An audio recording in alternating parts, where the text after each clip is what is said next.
Dalam hadis yang diriwayatkan oleh Al-Imam Bukhari ini menceritakan bagaimana Rasulullah sendiri seorang manusia biasa kena sihir dengan Yahudi. Tuan-tuan bayangkan, penat Rasulullah berjuang ni sehingga bukan sahaja berperang, cedera tubuh badan baginda, bahkan baginda sendiri disihir.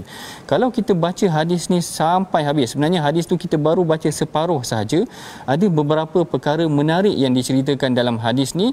Antara perkara yang diceritakan adalah bagaimana Rasulullah disihir. Salah satunya adalah ada elemen-elemen peribadi Rasulullah yang diambil. Yang dimaksudkan dengan elemen peribadi ini, dalam hadis ada menceritakan bahawa sebenarnya bila dua malaikat ni pergi ke satu telaga yang disimpan alat-alat untuk menyihir Rasulullah ni, mereka terjumpa rambut dan sikat. Jumpa rambut dan sikat, seakan-akannya memberikan kita gambaran sebenarnya kalau seseorang tu nak disihir akan ada elemen peribadi yang diambil daripada seseorang tu.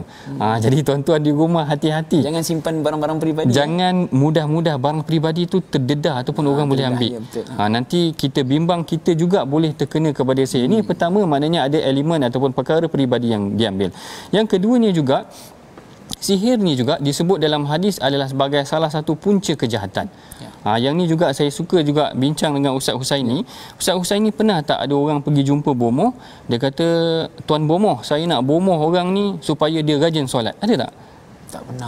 Tak pernah. Maknanya semua untuk benda jahat ni. Betul. Biasanya untuk sihir ni orang guna untuk kejahatan. Betul. Kan kita jarang guna, maknanya bomoh, tuan bomoh tolong bomohkan ini supaya rajin berpuasa. Tak ada lagi. Saya rasa tak ada lagi macam tu.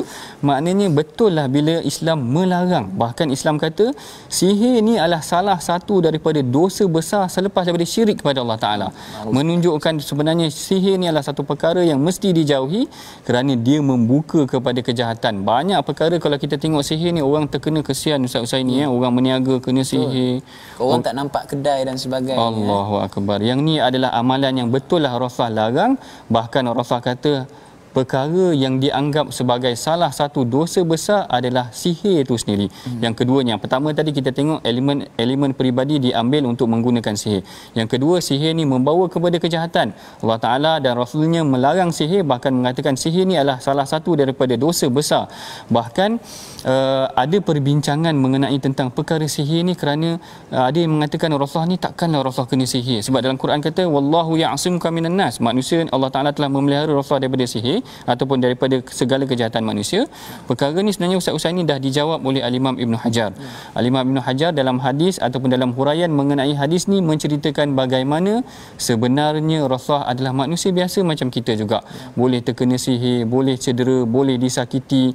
Kalau tuan-tuan tengok dalam hadis yang lain, Yahudi juga yang racun Rasulullah. Ingat tak, maknanya Rasulullah makan daging kambing yang diracun sebenarnya dilakukan juga oleh Yahudi. Baik.